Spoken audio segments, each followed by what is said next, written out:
Today we're talking about the LGBTQ plus community in foster care. The conversation starts now. Right here on Foster Life.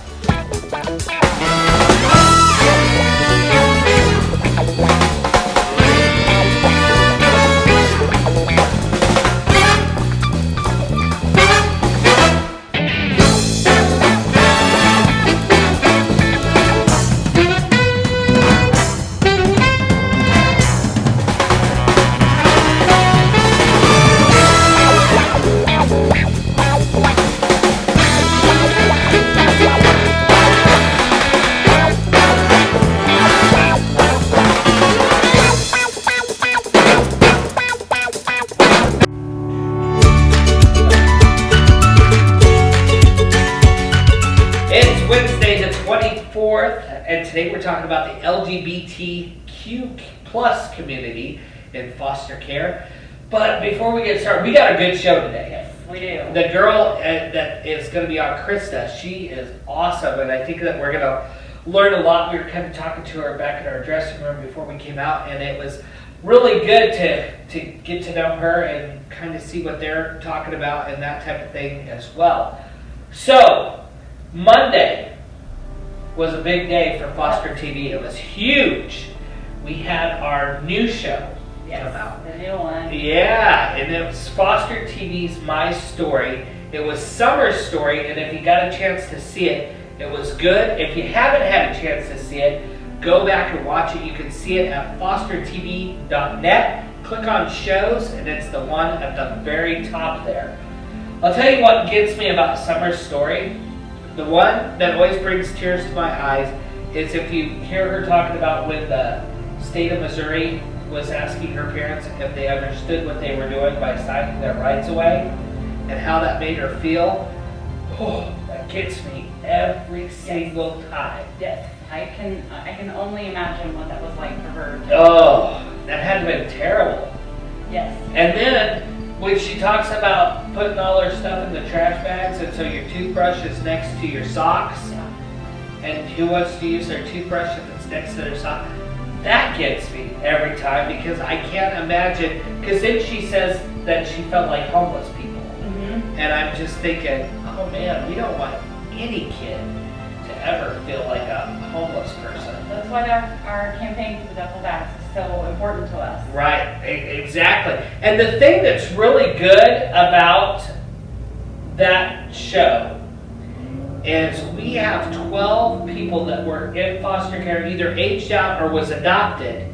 And each one of their shows, I think it's going to be very therapeutic for them, but I think it's going to help our foster families to see life on the other side of the fence. And I think that's very important Mm-hmm. for them to see another side of it. Right. And I think the other good thing is we have a lot of foster youth that watch Foster Life, and this is really for parents, but we have a huge following of foster youth that watch our show, and I think it's going to be good for them to see that some of these kids are in the same position that they're in.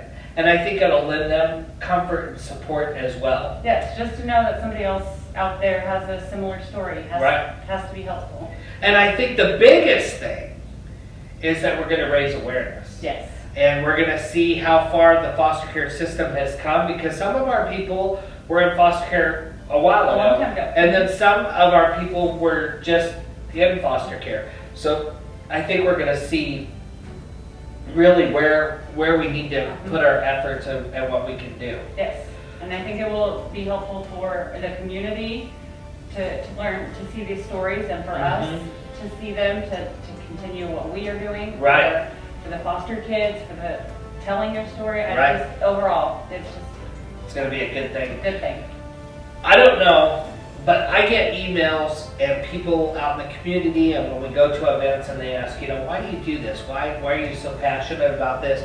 Why do you volunteer so much time? Why do you work till 3 o'clock in the morning on this stuff? And yesterday it kind of all came to a head, and I remember exactly why I did that. My 21-year-old son, Brian, came to me, and one of the kids that he was in a residential facility with had committed suicide. And so Brian asked me to kind of do some looking, and we were kind of seeing when this happened and that type of thing. And the sad thing is really this kid had no support around him. And nice looking kid, only 20 years old. And, you know, he had been in residential, so he didn't have a lot of support and the things around him that these young people need. And it just broke my heart because, you know, if he would have had the right resources, or he would have had the right family around him, or he would have had, would things be different? And that's why we do what we do here at Foster TV, because I believe in every kid that's been in the system, no matter what they've done. We've all made mistakes, and we've all have a past, Right. but it's what we do for the future. And I want these people to have that community around them. Yes. And that's really what we're talking about today. Yep. With the LGBTQ plus community. Man, that's a lot. It's a lot. That's a big word. But when we come back, we have Krista, and she's going to be on the show talking about the LGBTQ plus community right after this.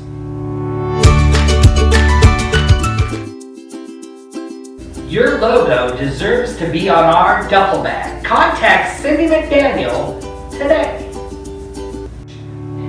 All right.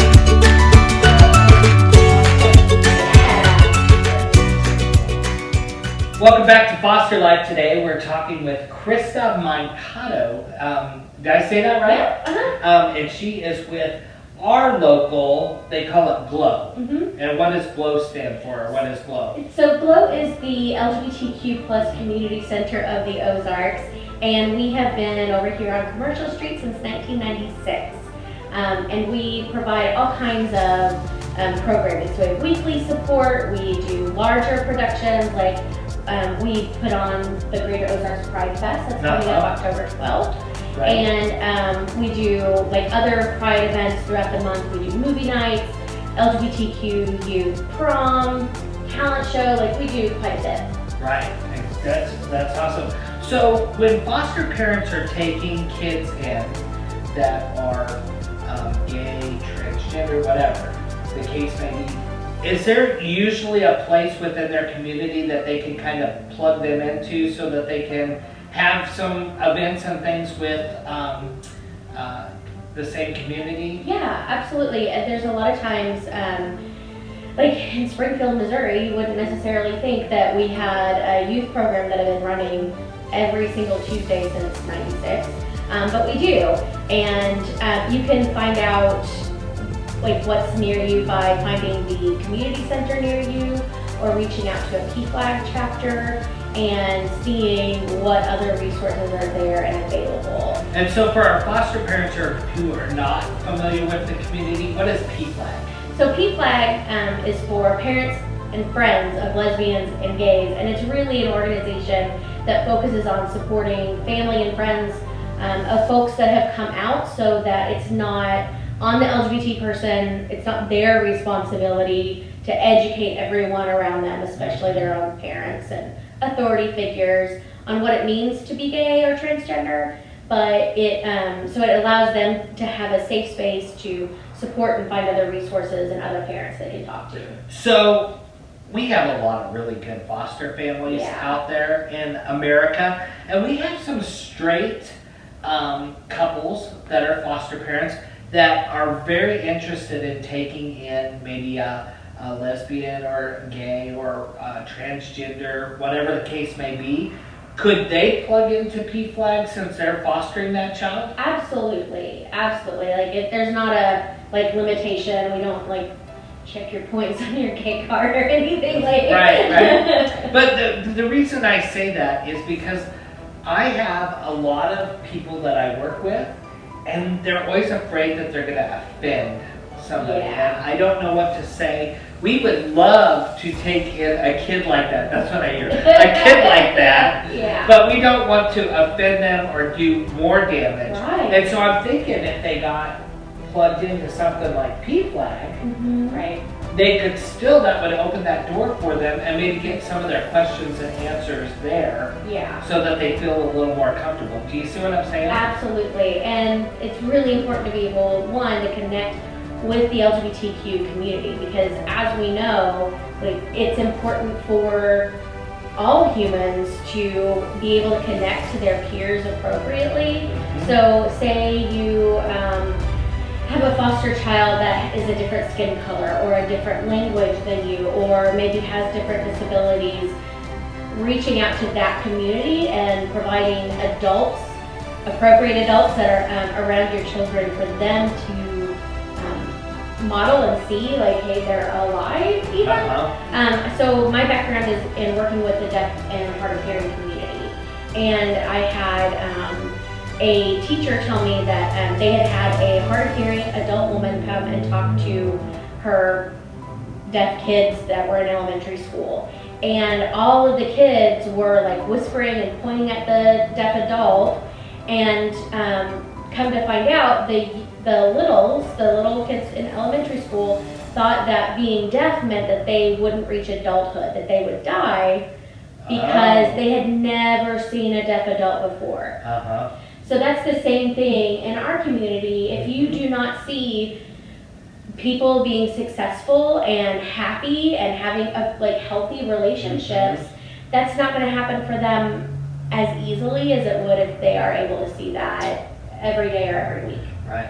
When we come back today, we're going to talk more about the LGBTQ plus community and explore more about how you can get involved. Coming up next on Foster Life. Is that right? Yeah, you can do that. Oh my God. Your logo deserves to be on our duffel bag. Contact Cindy McDaniel today. Yeah. Welcome back to Foster Life today on Wednesday. Jody, how's it feel to be in Tristan's seat today? Makes me feel important. Oh, good. Does? Yes. Oh, good. Well, you're doing a good job, and thanks for helping fill in while he's on assignment this week. So I want to continue this conversation, and as we were talking just now, one thing that popped into my mind, and I'm going to be very clear. If you're thinking about taking a child in that is LGBTQ plus, any of those categories, because you attend a church who's going to change them, don't. And let me be very specific. Don't. It does a lot of damage. And I don't very rarely get very personal on this show, but it did years and years and years and years of damage. And I missed out on parts of my life because I was living a lie. So don't. Do you agree? Absolutely. Like, we've seen, like, we can talk about studies, we could talk about statistics, but really, if you know what it's like to hide anything from anyone, imagine that on a larger scale, and it infiltrates every single part of your being when you cannot be your authentic self. So that's not good for anyone. That amount of pressure and guilt and shame is not good for any human, especially our young ones. And we know that in our transgender community specifically, over 40% of folks that identify as transgender attempt suicide at least once in their life. Oh, wow, that's heartbreaking. It's heartbreaking, and that's not always, like, sometimes they're successful and sometimes they aren't, so they keep trying. But we have seen that when you reduce rejection by family, then the rates of other high-risk behaviors like substance abuse, alcohol abuse, like doing things really like skydiving without a parachute or whatever, but right. is like, anyway, I messed that up so bad. Oh no, you're fine. So Anyway, so whenever you reduce those rejection behaviors, then the high-risk behaviors also reduce and almost go to like general population levels. Right. So we know that it's not because somebody identifies as transgender that they automatically are going to try and attempt suicide, but it's because of the amount of rejection that folks get from the people that they love. So let's increase love and increase acceptance, and we all will be better for it. Right, and I don't think that you have to understand it. No, I don't think so. You know, I don't think you do. But here's the thing. Whenever I went out on a limb and I didn't understand something in my life, and I tried to embrace it, I learned from it, and as a result, that became something very meaningful in my life. Does that make sense? Absolutely. And I think that we have a lot of foster parents out there that may not understand anything that we're talking about, but they have a ton of love in their heart. They have ton of love in their home. And you know what? They have the ability to be open-minded. And I think if you take that chance, you're going to learn some beautiful things. And you're going to find out. Here's what you're going to find out. Is that we're all human. And we're all structured more alike than anybody could ever dream of. And the number one thing that people tell me and my husband after they hang out with us and our family, oh, well, you're just a normal family. It's just two dudes. Yeah. Well, yeah, That's kind of the point. yeah. We're just a normal family, and it's just two dudes. You do. Yeah. And you know what? Every one of our kids love us to the moon. And we don't have one kid that we know of right now that is LGBTQ. That we know now. But we have a lot of littles, whatever. But they love us no matter what. And I think that you're exactly right. Yeah. It's the love. Love. It is Love love, is and it so doesn't matter.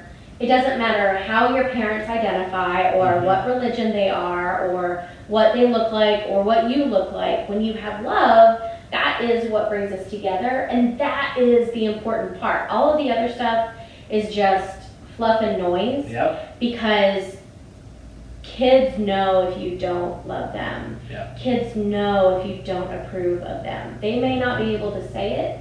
They may not have the language for that, but they know in their bones. Yep. And just like the story that you were telling earlier of the girl whose parents signed 3 times. Yep. Summer. And that she probably knew that before they ever signed on But that her dotted action line.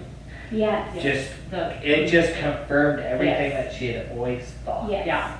And Like, made it final. Yep. Like embedded that almost. Yeah. Like that signature was like writing that out that Yeah. she was rejected. You know, for many years, I came from a pretty normal family. And people told me for a long time that my dad was going to disown me. If he ever found out that my father would disown me. And I lived in fear of that. I lived a lie. I always had to lie about who lived with me, who worked for me, who did this with me, who did that with me.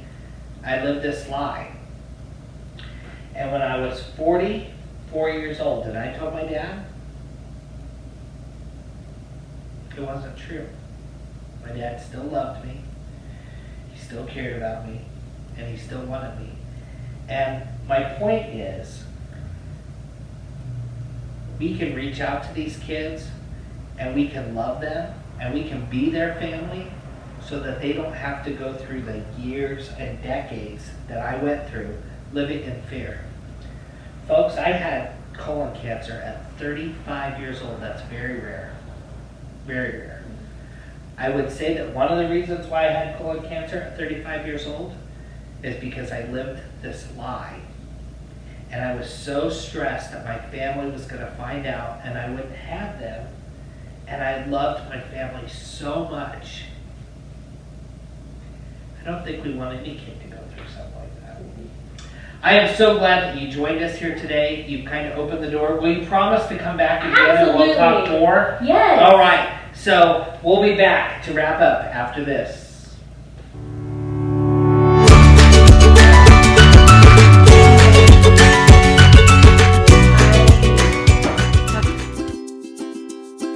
Your logo deserves to be on our duffel bag. Contact Cindy McDaniel today.